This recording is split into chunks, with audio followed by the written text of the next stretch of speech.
Soy Roberto Navarro y esto es Arte e Historia, el espacio de Rombo Negro.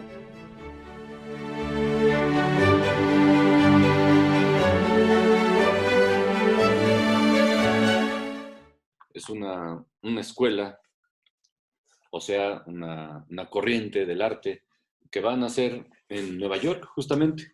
Después de tantos conflictos sociales en Nueva York, y ya saben ustedes, Nueva York había sido, pues, y sigue siendo, ¿no? Una ciudad en donde pareciera que hay ciudadanos de todo el mundo allí, ¿no? En esa ciudad, si queremos entender lo que es una ciudad cosmopolita, creo que la primera o de las primeras que aparecerían sería Nueva York.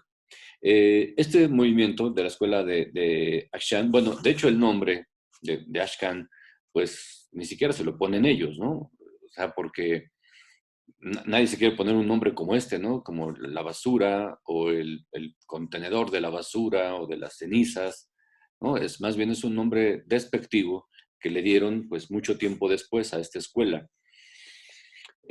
Habría que ubicar esta escuela cuando se integra, ¿no? O este movimiento de pintores cuando se integra, porque a veces de repente la palabra escuela creo que como que nos confunde un poquito.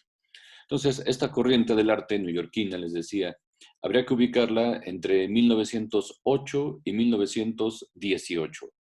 Sí, lo que es el movimiento. Vamos a ver cuadros aquí que van más allá de 1918.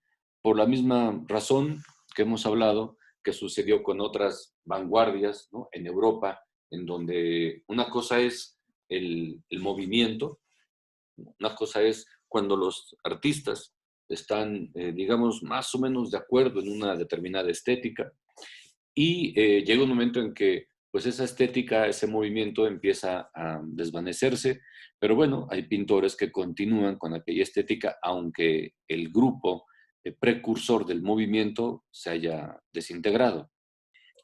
Había un movimiento previo a este movimiento de los de Ashkan e incluso diría que todavía contemporáneo a este movimiento de Ashkan que eran conocidos como la Gentle Tradition, ¿no? Gentleman, como de gentleman, ¿sí? La Gentle Tradition. Y estos eran una serie de artistas, eh, escritores, pintores, músicos, que eran un poquito desdeñosos de las manifestaciones populares del arte, ¿no? Y entonces estos del Gentle Tradition decían que pues la poesía debería de escribirse así, así como estamos diciendo, esta es la buena poesía. La poesía que no se escribe así está mal. Y también en el ramo de la música, en este grupo del Gentle, era la música se escribe de esta manera, la música que no se escribe así está mal. Y la pintura es así, es clasicista, rigurosa, aquella pintura que no es así está mal, es basura.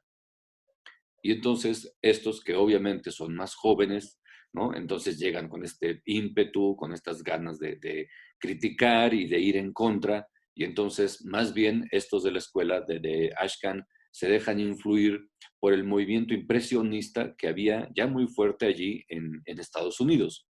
Obviamente, el movimiento impresionista de Estados Unidos no era otra cosa más que la versión norteamericana del impresionismo francés. Los primeros 4 o 5 de este grupo de la escuela de Ashkan se conocieron, de hecho, trabajando en un periódico, en el Philadelphia Press. ¿Y qué hacen ahí? Pues bueno, eran ilustradores en ese periódico. Esto es muy relevante porque justamente esta escuela de Ashkan va a tomar, a partir de su conocimiento que tienen de cómo funciona el periódico y a partir de las fotografías que publican en ese periódico los fotoreporteros, entonces estos pintores dicen, oye, oye, oye, ya sé, yo creo que deberíamos de tomar una postura y no necesariamente política ni una postura ideológica radical. No, no, no, no, no. ¿Por qué no hacemos la labor que hacen los fotógrafos, pero nosotros pintando cuadros? ¿Por qué no nos volvemos retratistas del entorno decadente de Nueva York, de los vicios de la ciudad y los plasmamos en cuadros? Oye, qué buena idea, como que haría falta eso, ¿no? Porque lo hacen los fotógrafos muy bien, pero ¿por qué no lo hacemos ahora los pintores? ¿Qué hay en el impulso de estos pintores? Es que si recordamos, uno de los detonantes bien importantes que hubo para que apareciera el impresionismo a finales del siglo XIX en Francia fue la aparición de la fotografía, que orilló a los pintores a dejar de reproducir fielmente la objetividad vista para entonces pintar en su lugar la abstracción o la interpretación que el individuo hacía sobre el cuadro y dejaron de pintar cuadros figurativos. Ahora la escuela de Ashcan están tomando al revés. ¿Qué tal si ahora nosotros nos movemos hacia la fotografía? Así como la fotografía en Europa se movió hacia el arte de la pintura y lo conmovió, ¿qué tal si ahora nosotros nos movemos a la fotografía? No con un fin de ataque a la fotografía, ni mucho menos. Es el desafío que se están planteando. Sienten este grupo de 8 jóvenes que es una buena idea hacer trabajo de fotoperiodistas, pero pintando cuadros. A veces vamos a ver cuadros sombríos, con un manejo de la luz muy intenso, pero no en el mismo tono de que hacían los impresionistas. Los impresionistas usaron la luz muy abundante, iluminando áreas extraordinarias de color y demás. Estos, lo de la escuela de Ashcan, más bien parece que se están dejando influir por el expresionismo alemán y entonces en ese sentido va su obra. ¿Sí? Robert Henry es el precursor, el primero de este grupo de los 8 que terminará siendo esta escuela de Ashcan. Nació en Ohio en 1865. Murió justamente en Nueva York en 1929. Tiene formación de pintor porque en 1886 comenzó a estudiar en el Instituto de Arte en Pensilvania. Entonces, sí tiene una formación de artista, pues, ¿no? Pero bueno, lo que va a pasar con Robert Henry es que es de los unos cuantos de estos pintores que van a viajar a Francia, bueno, particularmente, puntualmente a París. Entonces va a conocer el impresionismo, pues allá en París, viaja a París en 1888. En qué estado estaba en ese momento el movimiento impresionista, ya prácticamente en decadencia, estaba cobrando auge el neoimpresionismo, pero además Robert Henry va a tomar estudios en la Academia Julian, allá en 1988. Academia Julian, en la que habíamos platicado que era esta academia, digamos, un tanto alternativa a la otra academia, la formal, la neoclasicista, ¿sí? La Academia de las Bellas Artes de París. Entonces va a dar a esta academia Julien, en donde obviamente la orientación del arte pues va hacia el impulso de vanguardias, a la otra estética muy diferente a la clasicista. Entonces, pues bueno, pinta cuadros como este. Me parece que son interesantes estos cuadros porque terminan convirtiéndose en un documento, ¿no? Donde podemos ver, wow, Nueva York en 1902 y podemos ver aspectos de la ciudad que igual ya no existen, ¿no? Y que en aquel momento a lo mejor no se conocían tanto de Nueva York. Entonces, sí, me parece que esta escuela hace un aporte muy interesante en la estética en Estados Unidos, porque con todo y lo que los reprochaban y los descalificaban y les decían que eran una sarta de negros revoltosos los que pintaban estos cuadros horribles y demás. Fíjense, estamos hablando entonces de una sociedad muy conservadora en Nueva York, ahí a principios del siglo pasado, y ellos combatientes, ¿no? Pero pues, el artista, el pintor, es un combatiente, sí, pero pues, aunque voy a sonar un poco cursi, ya lo sé, no suelo serlo, pero discúlpenme ustedes, pero es un combatiente con el pincel en la mano, ¿no? Y no deja, ¿no? Que le repriman y entonces sigue pintando, aunque veían estos cuadros y todo el mundo les decía, están horribles, pintas cosas horribles, además no acabas tus cuadros. Mira los impresionistas de aquí en Estados Unidos, qué bonitos cuadros, tan luminosos, y ustedes pintando estos cuadros sombríos. Llega un momento en que el mismo Robert Henry Va a calificar cuando regresa ya a Filadelfia y luego se va a Nueva York. Ya está en Nueva York en 1895, e iba a decir que el impresionismo para él era el nuevo academicismo. ¿Qué está diciendo allí Robert Henry? Que el impresionismo se había convertido en un movimiento tan impuesto, en una vanguardia tan estable, que ya muchos lo estaban adoptando como una nueva forma académica de pintar. Había dejado de ser un movimiento liberador de los pintores para convertirse ahora en un estilo demasiado difundido, demasiado establecido.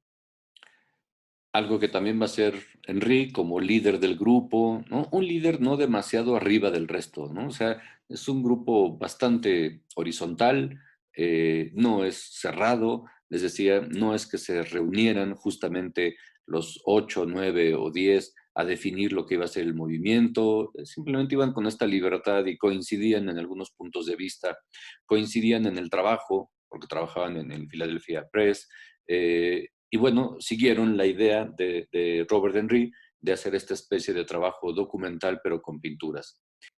Entonces fue maestro en la Escuela de Arte de Nueva York. También va a ser, en 1906, va a ser miembro de la Academia de las Artes allá en Nueva York. Para 1907, pues, renuncia a la academia y renuncia para, en 1909, abrir su propia escuela de arte. Y estaba padre porque en su escuela, que obviamente no nos tenemos que imaginar acá la escuela, la institución, no, o sea, es una escuela que tenía, según descripciones, pues, tenía 2 salones y enfrente, pues, entre los 2 salones había un pequeño patio, ¿no? Entonces, eso era. 2 salones, imagínenselos, pues, como 2 cuartos, ¿no? No sé de qué dimensiones, pero uno puede imaginarse, pues, que la describen bastante pequeña. Entonces podríamos pensar, no sé, a lo mejor cada cuarto tenía unos 25, 30 metros cuadrados, ¿no? Y entre ambos cuartos un patio en donde servía para que sus estudiantes pintaran al aire o pintaran afuera o en los salones, pues. Eso era todo. Pero bien interesante porque este artista, bueno, fomentaba pues la pintura a través de su escuela, pero también era un espacio abierto para artistas, para pintores independientes, ¿no? Que no tenían ningún tipo de apoyo, que no exhibían en las exposiciones de las galerías o de los museos, nada de eso, ¿no? No pertenecían, digamos, a la corriente que sí tenía admisión en el arte neoyorquino. Estos son los pintores alternativos, a los que les hacen fuchi, así como había sucedido al principio con los impresionistas, ¿se acuerdan? Que nadie los quería y tuvieron que abrir su propia exposición y buscar sus propios recursos para hacer una exposición bastante sencilla. Y allí comenzaron, ¿no? Ah, bueno, pues lo mismo va a hacer Robert Henry. La escena es sombría, o sea, sí tiene una Exacto. pincelada suelta que bárbaro, o sea, parece que si un cuadro perfectamente definido, como el de la mujer que acabamos de ver, del vestido rojo, así perfectamente detallado, tiene un acabado del número 100, digamos, a lo mejor este cuadro que estamos viendo ahora, el efecto místico, a lo mejor tiene un avance del 30%, ¿no? Y el otro 70% nosotros tenemos que construirlo, ¿no? O acabar de construirlo en nuestra mente. Pero aquí lo que está haciendo Robert Henry es, de acuerdo a la estética de este grupo de Ashcan, pues trata de hacer del cuadro algo sombrío, no tan luminoso, con demasiado negro, ¿no? Y además unas manchas muy, muy grandes, muy toscas, plastas de negro, que me parece corresponde un poquito más a la estética del expresionismo. John Sloan. Nació en 1871, murió en 1951. También tiene un vínculo muy estrecho con los libros, puesto que fue asistente en una casa editorial. Y también va a conocer y a tener contacto con Henry allá en el periódico donde ambos eran ilustradores. Vaya manejo de la luz, ¿verdad? Mientras es muy joven y está trabajando como asistente en la casa editorial, pues bueno, platica Slogan que iba a tener allí pues, un jefe, digamos, ¿no? Mayor que él, que era grabador, Pero era grabador, no, digamos, no formalmente, no que expusiera grabados y demás. Es un grabador, digamos, ahí medio lírico, que hacía sus grabaditos por aquí y por allá, ¿no? Y parecía que lo hacía como por hobby. Y después diría el propio slogan, ¿no? Es que este maestro, o sea, es un gran grabador, no difunde su obra ni nada, pero tiene allí cientos de grabados. Y entonces le enseñó a hacer grabados, con lo que implica de dibujo o de técnica de dibujo para hacer los grabados. Bueno, también lo que va a suceder con Slogan es que cuando va a iniciar el camino del grupo, bueno, antes, cuando están formando el grupo de los 8 apenas y demás, eh, va a tener un periodo donde Slogan tiene unos 30, 32 años, que es alcohólico. Y qué curioso, porque en ese periodo de su alcoholismo pintó muchos cuadros. Parece que es la etapa más productiva de Slogan. O sea, cuando estaba sobrio pintaba cuadros y luego ya le agarraba la borrachera y dejaba. Y después, en cuanto recuperaba la conciencia, rápidamente a pintar unos cuadros y luego otra vez. Y así, ahí la llevaba. Palomas, y es de 1910. Decía Slogan que su labor como pintores que trataban de hacer en óleo, la labor que hacían los fotógrafos, pues era observar la ciudad y describir la vida de sus habitantes, por sencilla o tosca que pareciera. Son unos cuadros que llevan un proceso, digamos, híbrido, ¿no? Con cierto requerimiento de dibujo previo, no exhaustivo, y la otra parte con pincelada suelta. Algo más que decían estos artistas es, bueno, nosotros estamos pintando a estos sectores de la sociedad, a esos sectores de la ciudad, los más descuidados a veces. Por eso la luz es sombría, porque pues es una sociedad un tanto decadente, ¿no? Y hay igual irlandeses que franceses, que escoceses, que de todo. Entonces queremos retratar eso. Y algo que también defendían es, y sin embargo, aunque vamos y queremos pintar eso, no lo estamos haciendo a manera de reclamo. No somos críticos ni de la sociedad, ni tenemos intenciones políticas. No, no nos confundan, ¿eh? No tenemos esas intenciones. Simplemente queremos ir y pintar eso que no se pinta. Qué bueno que hay artistas que lo pintan, el Parque Bello y van no sé, a Central Park y pintan a las familias. Qué bueno, está bien. Y qué bueno que pintan los edificios muy bonitos. Está padre. Nosotros pintamos la otra parte, pero sin una postura política, ni somos comunistas, ni de eso. Nada. Y de repente trabaja, ¿no? En en una publicación como esta, en donde obviamente aquí sí hay una fuerte, fortísima crítica, una postura política, social, ¿no? Y él tiene que hacer las ilustraciones, bueno, pues tiene que hacer la ilustración que le indican y ya, ¿no? Pero deberíamos de ver que, por ejemplo, en esta ilustración, pues no está del todo la filosofía del artista, ¿no? Está haciendo una gráfica de lo que le piden en la publicación. La obra, la del artista, es la que acabamos de ver anteriormente. En esta pintura, bueno, es que de verdad el trabajo que tiene de perspectiva está perfectamente ejecutado, ¿no? Tal vez no percibimos tanto el trabajo de perspectiva que hay aquí, porque es mucho más, digamos, como que pesa mucho más la pincelada suelta, el color, y nosotros mismos, al estar viendo un cuadro como estos, pues no nos ocupamos tanto de la perspectiva como nos podríamos ocupar de atender a la perspectiva cuando vemos un cuadro renacentista o un cuadro barroco, en donde la perspectiva casi lo es todo, ¿no? Y como los colores en aquellos cuadros son un tanto más naturalistas, entonces no atendemos tanto como aquí, que atendemos mucho más al color que la perspectiva. Entonces me interesa traer cuadros en donde se deja ver la buena mano, la buena escuela que tienen, de que conocen perfectamente de las reglas clásicas de la pintura, las que he mencionado tantas veces, como el dibujo, la perspectiva, el color, el volumen, incluso las calidades. Entonces trato de mostrar eso, ¿no? Que los artistas son bien diversos. Igual pintan un retrato a pincelada suelta que un retrato con dibujo exhaustivo, que un cuadro como estos, en donde la perspectiva, la proporción está perfectamente ejecutada, y a otro en el que casi no uso dibujo y también es una escena urbana, casi toda pintada a pincelada suelta. George Lux nació en 1867, murió en 1933. También forma parte del grupo prácticamente desde el comienzo, desde que era aquel informal grupo de los 8, y luego se mantiene allí en la acción con la escuela. Nació en Pensilvania, también es originario de Pensilvania. Y de hecho comenzó estudiando allí en la Academia de Bellas Artes de Pensilvania. Calle Allen, ¿sí? Y es de 1905. En 1892, George Lux va a ir a Europa, bueno, principalmente a 3 países, a Alemania, a Inglaterra y a Francia. Entonces, obviamente, recoge las vanguardias de cada país.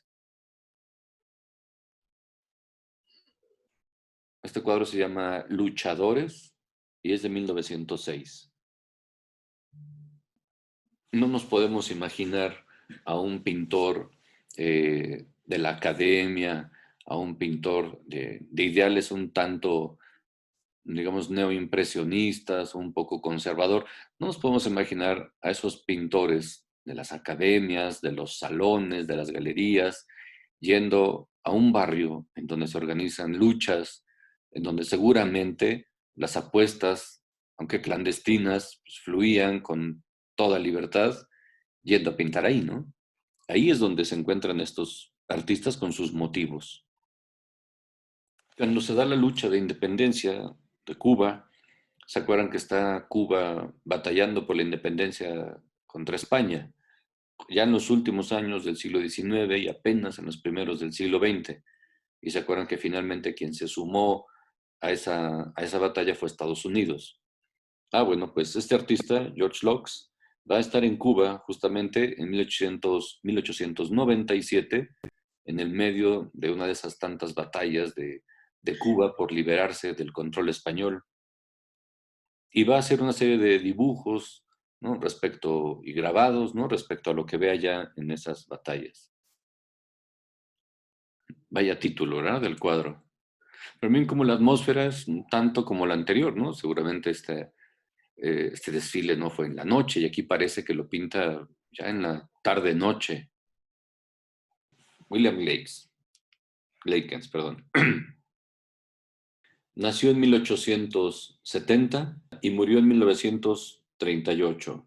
También estudió en la Academia de Bellas Artes de Pensilvania, pero bueno, se involucra con el grupo, porque bueno, también va a terminar siendo ilustrador en Filadelfia, primero en el Philadelphia Press, después en otro periódico que se llama Record Philadelphia Press.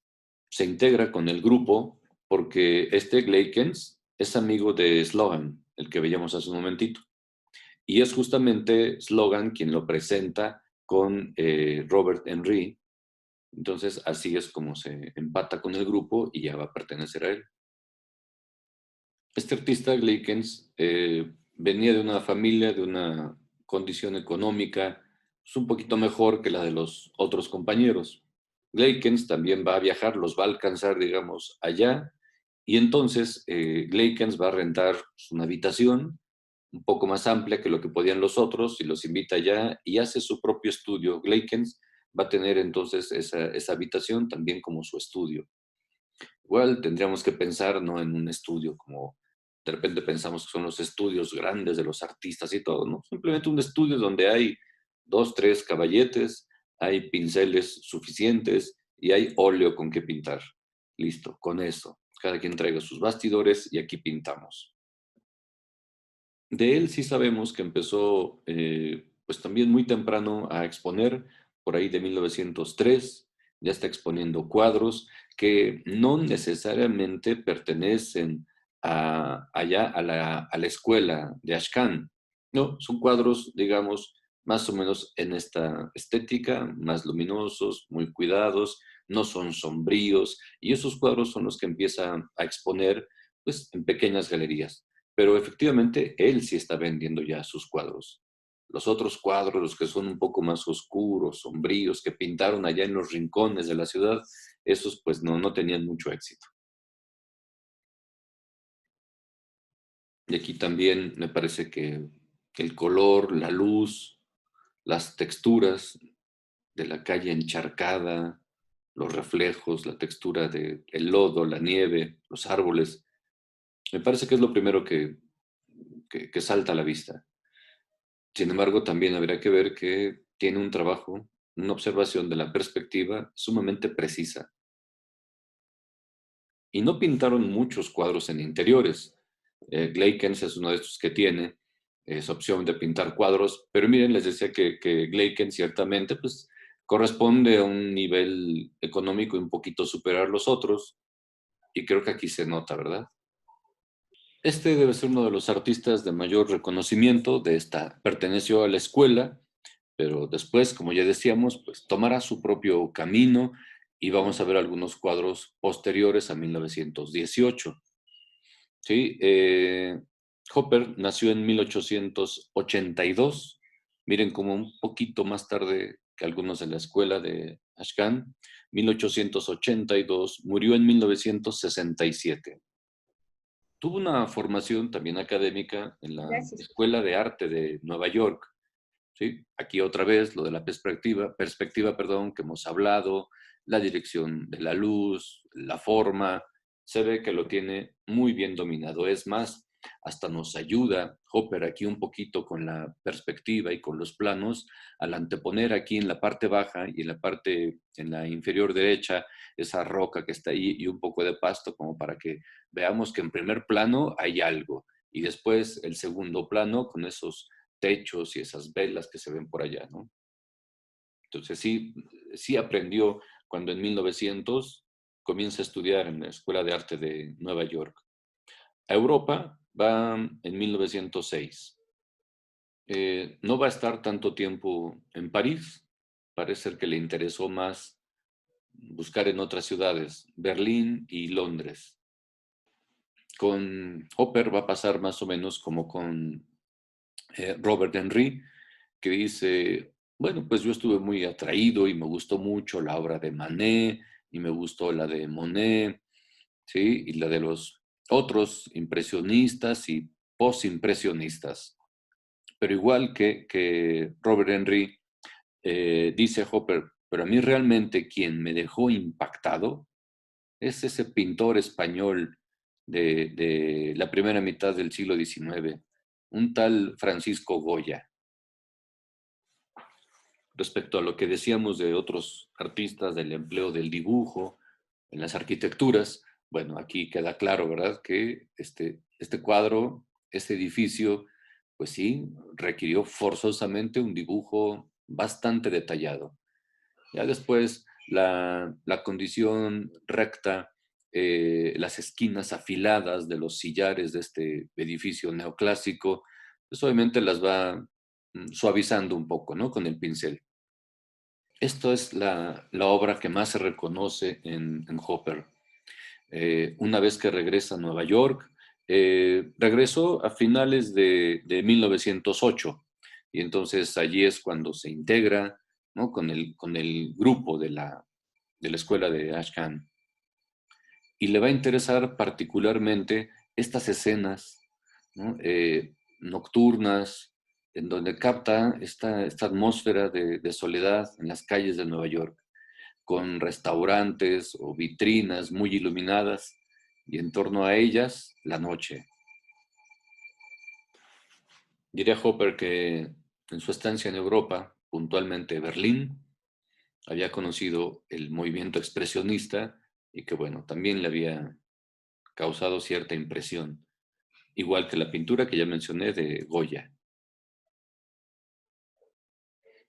Este le llama Halcones de la Noche, 1932.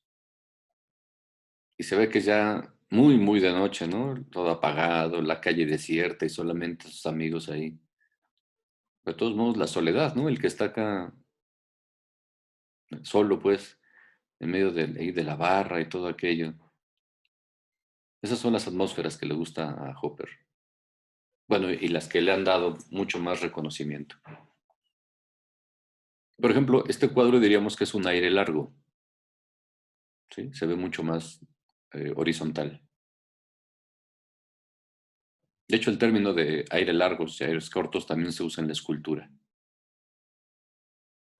Pues miren aquí cómo Hopper compone el cuadro de manera no muy usual, ¿no? Privilegia a los árboles y privilegia al cielo, ocupa prácticamente 2/3 del cuadro en eso. Y el edificio lo prefiere recortar y solamente nos deja ver la planta alta. Poco inusual, ¿no? La composición en este cuadro. Se agradece, francamente. Espero que hayan disfrutado de esta cápsula. Próximamente, más como esta, por supuesto, aquí en Rombo Negro.